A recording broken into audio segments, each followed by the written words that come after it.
손흥민의 눈물, 메시의 눈물, 호날두의 눈물이라고 하는 것을 가끔 신문에서 만나게 됩니다. 스포츠 스타들은 자기들이 꼭 이겨야 하는 경기에서 지고 나면 그 다음날 신문 일면에 눈물로 등장을 하죠. 그들은 자기가 문제를 해결했어야만 했는데 해결하지 못한 것에 대해서 아쉬워하고 굉장히 무거운 짐을 지고 선수 생활을 하기도 합니다. 마이클 조던의 멘탈 코치였던 팀 그로버라고 하는 사람은 선수는 세 가지로 구별을 했습니다.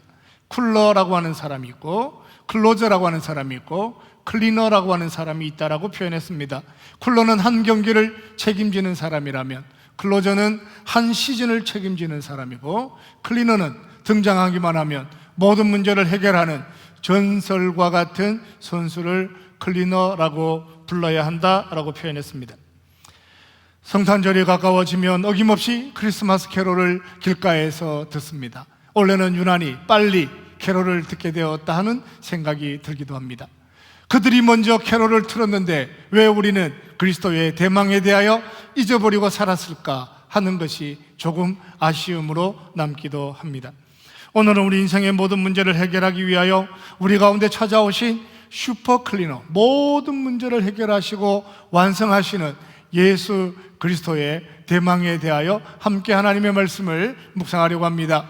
우리가 읽었던 본문 말씀 37절을 다시 한번 보시기 바랍니다. 노아의 때와 같이 읽읍시다. 시작. 노아의 때와 같이 인자의 임함도 그러하리라. 노아의 때와 같이 인자의 임함도 그러하리라 말씀하셨습니다. 천사도 모르고 아들도 모르고 오직 아버지만을 아시는 그 날은 어떤 날이냐라고 물으니까 노아의 때와 같이 하나님의 아들 예수 그리스도가 다시 이 땅에 임할 것이다 라고 말씀합니다. 우리가 성경을 읽으면서 묵상할 때마다 첫 번째 가장 중요하게 언제나 중심에 두어야 하는 것이 있다면 하나님의 말씀은 그야말로 하나님이 하신 일들에 대하여 하나님이 하실 일들에 대하여 기록을 하고 있다라고 하는 사실입니다. 성경을 읽으면서 사람을 묵상하면 시험에 들 수밖에 없죠. 사람은 언제나 똑같은 사람이었습니다. 에덴에서 추방된 그날로부터 지금까지 인류가 살아가는 삶은 동일한 일들을 반복하고 살아가기도 합니다. 어제나 오늘이나 동일한 조건 안에서 여전히 불안하고 불안정하고 여전히 두렵고 여전히 자기 삶을 이해하지 못하는 연약함이 고스란히 노출되는 삶의 자리를 지켜가고 있습니다. 노아의 때와 같이 임한다라고 하는 말씀은 노아의 때에 살았던 사람에 대하여 집착하지 말아라 하는 말씀이었습니다. 모든 사람들이 시집가고 장가가는 세상이었는데 지금도 시집가고 장가가는 세상이 되었다. 세상이 그때도 타락했는데 지금도 타락했다. 그때도 힘들었는데 지금도 힘들었다. 그런 것 때문에 놀라지 말아라. 그때도 힘들고 그때도 타락하고 그때도 죄 가운데 거하게 되었는데 사람들이 똑같은 죄의 삶을 반복할다 할지라도 하나님이 어떻게 그들을 구원하셨는지에 대하여 하나님 앞에 관심을 가지고 살아라 말씀을 하셨습니다. 모든 사람들이 시집가고 장가가고 살아가는 그런 세상이었는데 어떻게 인생을 살다가 보니까 장가도 안 가고 시집도 안 가는 세상을 만난 것이 당황스럽다라고 표현하는 분도 있습니다. 노아의 때와 같이라고 하는 것은 노아의 때와 같이 살았던 사람들의 이야기가 아니라 노아의 때에 하나님이 자기 백성들을 어떻게 구원하셨는지에 대하여 묵상하고 살아라 말씀하시는 하나님의 음성이었습니다. 그분은 구원에서 언제나 오랫동안 기다리시는 하나님이셨습니다. 무슨 말이냐면 하나님이 노아에게 찾아오셔서 배를 만들어라 말씀하셨는데 그 배는 하루 만에 후닥닥 만들 수 있는 그런 배가 아니었습니다. 노아에게 배를 만들라 하시고 이 배가 다 완성되면 내가 비를 내릴 것이다 라고 설명하셨던 그 이유가 무엇이냐고 물으니까 하나님은 오랫동안 배를 만들게 하시고 그 오랜 시간 동안 자기 백성들을 구원하시기 위하여 인내하시고 기다려주시고 참으시고 한 영혼이라도 살려내시기 위하여 또 한 번의 기회를 베푸시기를 원하시는 것이 하나님이시다라고 말씀을 합니다. 노아는 대략 500살쯤에 부르심을 받아서 600살쯤이 되어서 배를 완성하게 됩니다. 무려 100년의 시간 동안 배를 만들었죠. 그 배의 크기는 농구장 크기의 20배 정도 되는 배였습니다. 어떤 분들은 노아가 방주를 만드는 시간이 120년이나 걸렸다 이렇게 표현하는 분도 있고, 90년 정도다 이렇게 표현하는 분도 있고, 75년 정도 되었을 것이다 라고 이해하는, 해석하는 신학자들도 있습니다. 정확하게 480살부터 시작해서 602살에 마쳤다라고 하는 사실을 증명하는 것이 생각보다 쉽지는 않습니다. 그렇지만 한 가지 분명한 것은 배는 하루아침에 만들어지는 것이 아니었다라고 하는 사실입니다. 하나님은 노아에게 찾아오셔서 방주를 만들으라고 하시죠. 그 배의 크기는 당시를 살았던 사람들에게는 거의 불가능한 일이었습니다. 이렇게 큰 배를 어떻게 만듭니까? 톱도 없고 대표도 없는, 그야말로 나선자루 들고 산에 올라가서 언제 나무를 찍어서 언제 그 많은 배를 지을 수 있을까요? 그 큰 배를 지을 수 있을까요? 라고 물어보면 불가능한 것처럼 보여졌던 유일한 이유가 있다면 하나님께서는 구원의 시간을 그들에게 허락하고 싶었다라고 말씀을 합니다. 홍수로 세상을 멸하신다고 하시면서 모든 사람들이 하나님의 말씀을 듣기를 원하셨습니다. 하나님이 산꼭대기에 배를 만들어 놓을 수도 있습니다.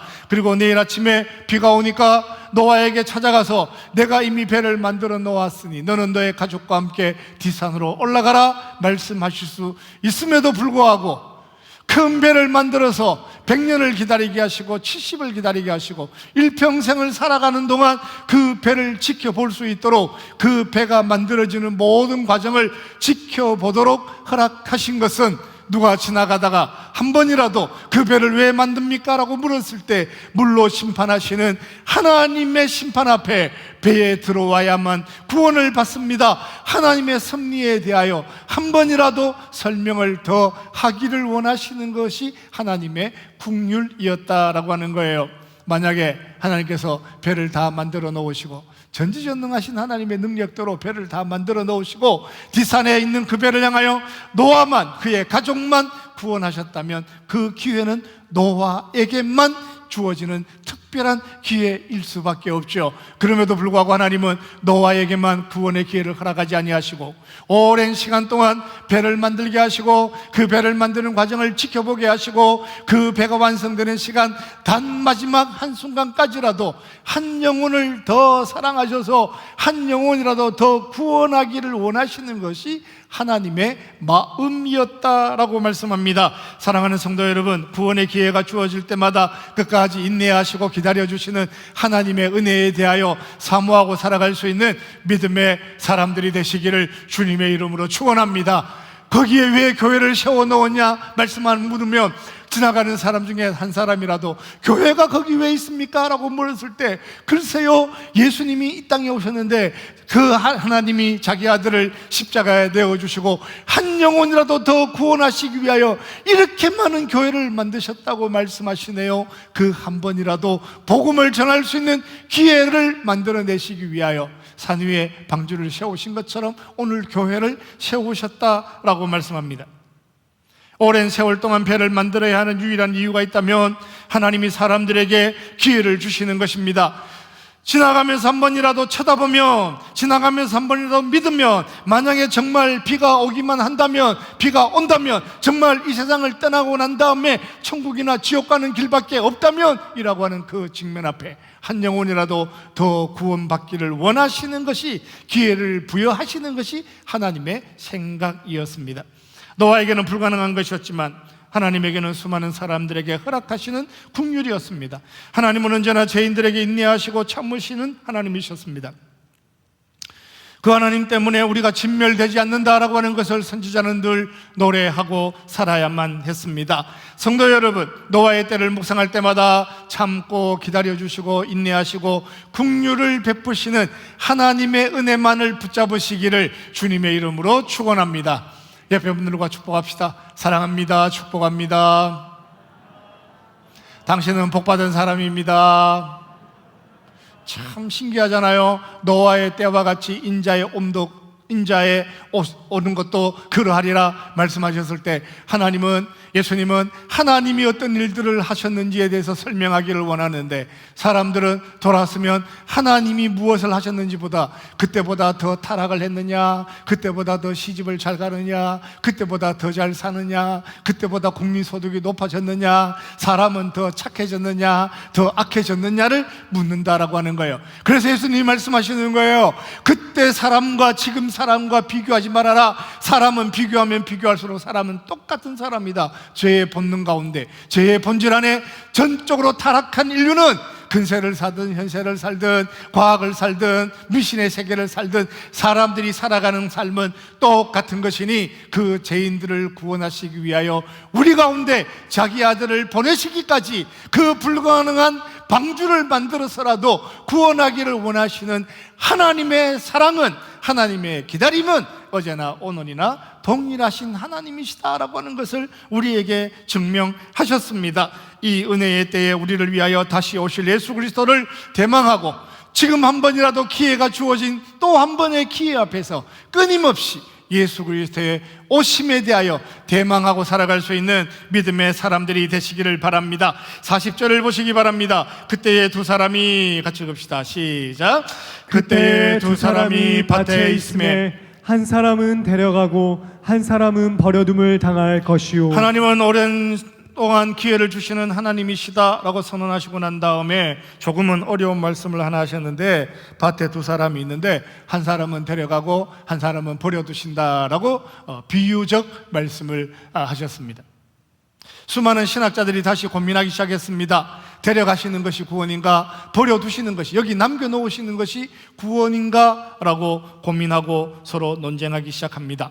온 세상을 구원하시기를 원하셨던 하나님은 이 세상을 창조의 질서를 따라 회복하시고 자기 구원받은 백성을 땅에 남겨놓으시고 사람들을 데리고 가셨는데, 그 데리고 가신 사람들을 버려야 될 사람들인데 영원한 지옥불에 던지기 위하여, 세상을 구원하시고 지옥불에 그들을 던지기 위하여 사람들을 데리고 가신다라고 이해하는 사람들도 있습니다. 그런가 하면 죄 많은 세상을 멸하시고 세상의 공중에 새하늘과 새 땅을 만드시고 새 예루살렘의 자기 백성들을 보호하시기 위하여 이 땅에 있는 사람 중에 어떤 사람들을 데리고 가셔서 새하늘과 새 땅을 만드시고 세상을 진멸할 때 세상에 남은 사람들은 버리실 것이다 라고 이해하는 사람들도 있습니다.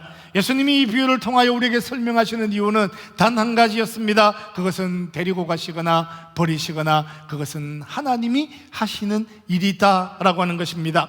두 사람이 밭에서 일을 하고 있습니다. 한 사람은 게을렀을까요? 한 사람은 부지런했을까요? 한 사람은 날마다 일을 해서 데려가면 받았을까요? 한 사람은 일을 제대로 못해서 버림을 받았을까요? 한 사람은 어떤 사람들보다 일을 더 잘해서 데리고 감을 받았을까요? 어떤 사람은 일을 못해서 버려짐을 받았을까요? 그 사람이 가진 조건은 뭘까요? 자격은 뭘까요? 공부는 잘했을까요? 똑똑했을까요? 매일 출근을 했을까요? 라고 하는 사람에 대하여 관심을 가지는 것보다 더 중요한 것은 사람이 어떤 형편에 서 있든지 데리고 가시는 분, 버려두시는 분, 그 모든 것을 결정하시는 것은 하나님이시다라고 하는 것을 설명하고 싶었다 하는 것입니다.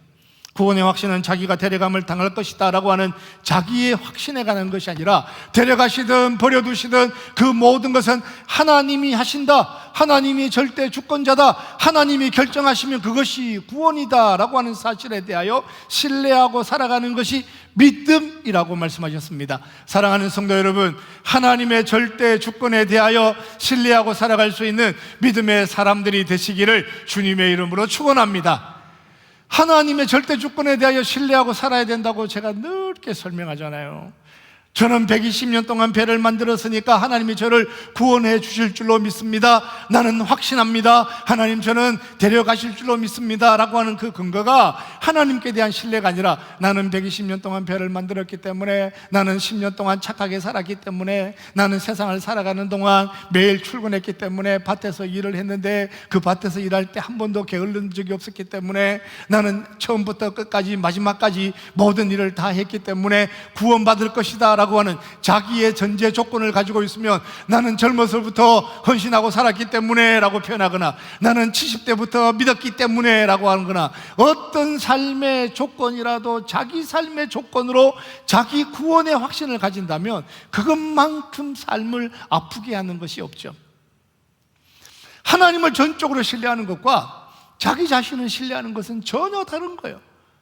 10년째 믿었다, 20년째 믿었다, 30년째 믿었다, 머리 털나고 그때부터 지금까지 믿었다라고 하는 자기 확신에 서 있는 것은 겉으로 보면 대단한 것처럼 보여요. 근데 참 힘들고 어려운 건 뭐냐 하면 늘 자기 자신의 기준을 가지고 구원의 확신을 가진 사람들은 돌았으면 무너질만 하고 돌았으면 갈등하고 돌았으면 원망하고 돌았으면 불평할 만한 기회 앞에 노출되어져 있다라고 생각해 보면 하나님이 부르시든지 하나님이 두고 가시든지 우리의 삶에 약함이 있든지 부족함이 있든지 하늘을 우러러 한 점만 부끄러운 것이 아니라 두 점도 부끄럽고 세 점도 부끄럽고 부끄러운 것이 10개가 되고 100개가 되어도 전능하신 하나님이 우리의 삶의 조건에 대하여 묻지 아니하시고 하나님이 결정하여 선택하시는 구원하시는 전능하신 하나님의 능력에 대하여 신뢰하고 살아가는 것이 우리에게는 훨씬 더 소중하다라고 말씀하십니다. 사랑하는 성도 여러분, 하나님의 절대 주권에 대하여 신뢰하고 살아갈 수 있는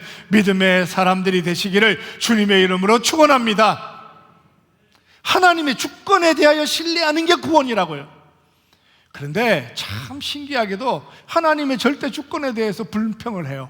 왜 일찍 불렀냐? 왜 늦게 불렀냐? 젊었을 때 부르셨으면 내가 더 교회를 사랑했을 텐데 이렇게 나이 들어서 이렇게 예수 믿게 하시니 아무것도 할 수 없다라고 표현하기도 하고, 어떤 사람은 너무 일찍 불러서 평생을 그냥 교회를 위해서 쩔쩔매고 살았는데 도대체 하나님이 나에게 주신 게 뭐냐고 하나님을 향하여 넋두리하고 살아가면 자기 삶의 조건을 붙잡으면 인간은요 끊임없이 실망하고 원망하는 코드를 만들 수밖에 없다라고 하는 거예요. 그래서 늘 표현하는 거예요. 자기를 붙잡으면 안 된다.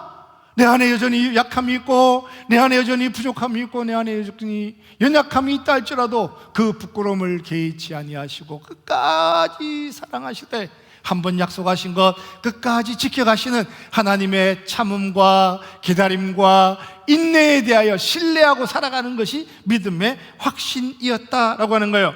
그러므로 깨어있으라 라고 하는 것은 하나님에 대한 절대적 믿음을 지켜라 하는 거예요. 깨어있어야 돼요. 깨어있으면서 뭘 해야 되냐면 하나님이 이 모든 것을 결정하신다라고 하는 하나님에 대한 믿음을 지켜야 되는데, 깨어있으라 그러니까 깨어있어서 열심히 일하고 깨어있어서 부지런히 살고 깨어있어서 자기 확신을 가지고 깨어있어서 자기를 붙잡고 깨어있어서 자기가 붙잡아야 될 것들에서 절대로 놓지 않는 애착적 집착을 가지고 살아가면 바리새인이 되거나 율법주의자가 될 수밖에 없다라고 하는 거예요.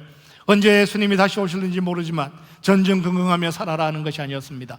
언제 예수님이 다시 오실는지 모르니 너 인생 깨어서 정신 바짝 차리고 전전긍긍하며 1.1핵이라도 틀리지 않는 그런 삶을 살아내어라 라고 맡기신 것이 아니라 오랫동안 기다리시고 노아의 때도 기다리시고 예수님이 지금 여기 본문에서 설명할 때도 기다리시고 언제나 인내하시고 기다리셨던 전능하신 하나님이 세상이 어떻게 변한들 너에게 약속하신 그 구원을 못 지키겠냐? 너는 전적으로 하나님의 능력에 대하여 신뢰하고 살아라 말씀하시는 거예요. 하나님의 능력에 대하여 신뢰를 잊어버리면 자기 스스로 정신 바짝 차리고 새벽 2시부터 찬물에 목욕하고 살아가는 엉뚱한 삶을 꿈꾸지 않겠어요?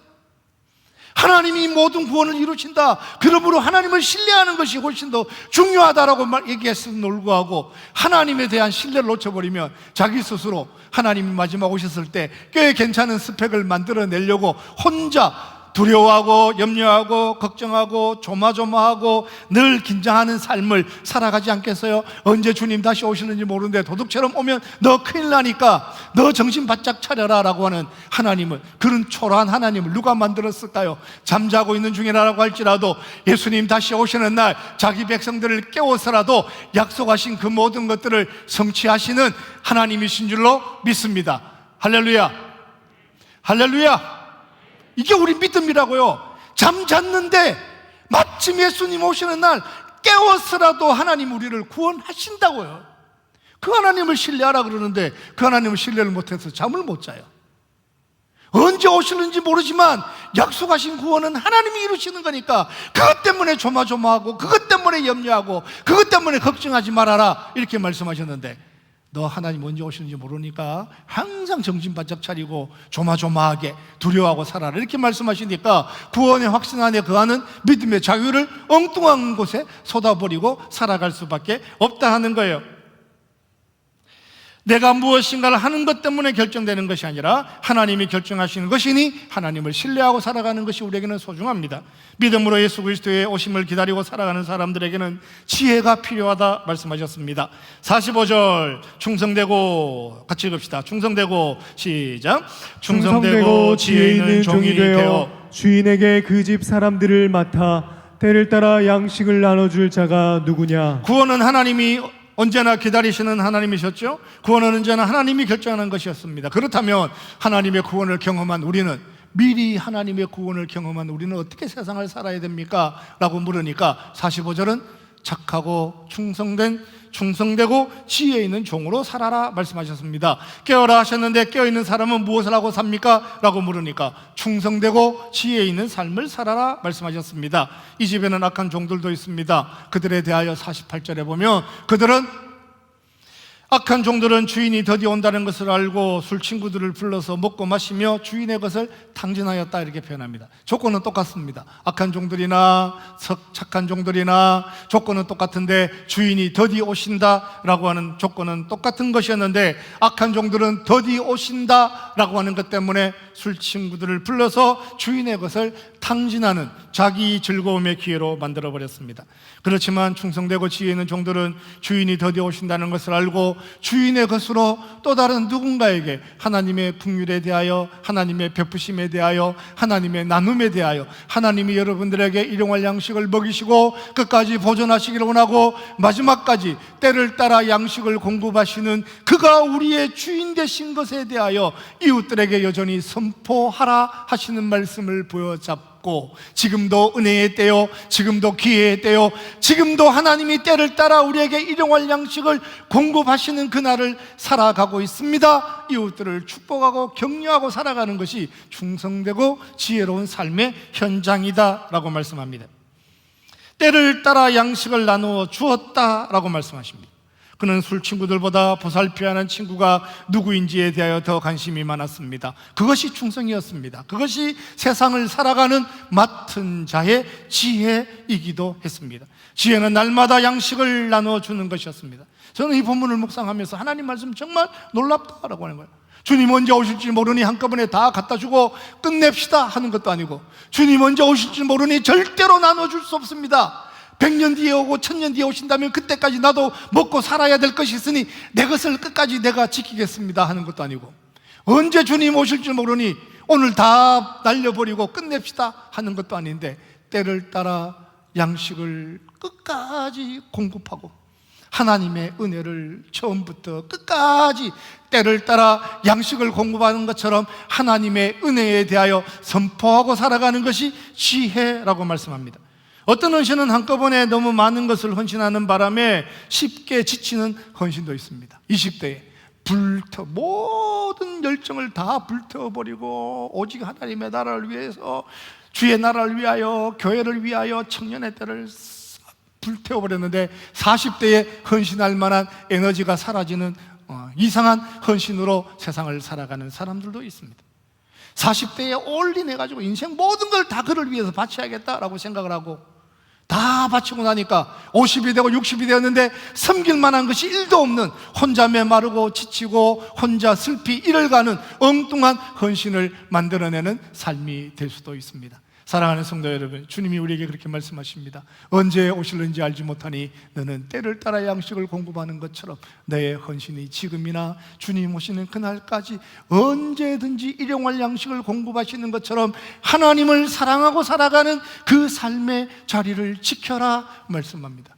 우리 중에 클리너가 있을까요? 우리 중에 클로저가 있을까요? 우리 중에 세상에 있는 모든 문제를 해결할 만한 것들을 우리에게 맡긴 적이 있을까요? 너 인생의 짐 무거워하지 말고 하나님이 어떤 자리에 너를 부르셨든지 슈퍼 클리너가 되어서 인생의 모든 문제 문제를 해결하시는 예수 그리스도, 그가 오시면 해결될 수밖에 없는 그 삶의 자리에서 더디 오시는 것 걱정하지 말고 노아의 때처럼 또 기회를 주시고 또 기회를 주시고 또 기다려주시는 하나님의 은혜를 붙잡고 어떤 삶의 자리에 부르심을 받았든지 충성스러운 것으로 지혜 있는 삶으로 하나님을 사랑하고 예수 그리스도의 대망을 꿈꾸고 살아가는 은혜의 사람들이 되시기를 주님의 이름으로 축원합니다.